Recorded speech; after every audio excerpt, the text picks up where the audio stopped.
Pagmamano. Ang pagmamano ay kaugalian ng mga Pilipino upang ipakita ang paggalang sa nakakatanda. Madalas itong ginagawa bilang pagbati sa pagdating o bagong umalis.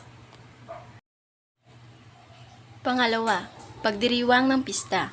Ang pagdiriwang ng pista ay isa sa malaking pagdiriwang na ginugunita bawat taon sa iba't ibang dako ng Pilipinas. Pangatlo, ang pagsuot ng barong at saya. Ang barong at saya ay ang pambansang kasuotang pambabae at lalaki sa Pilipinas.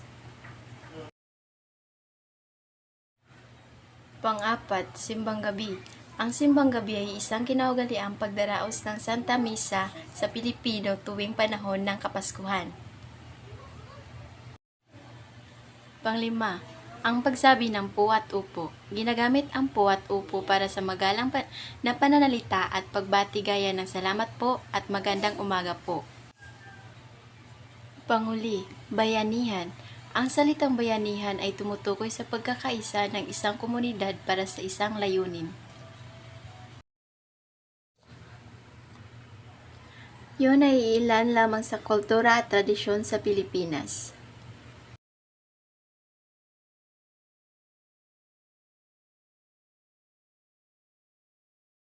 Maraming salamat sa panonood.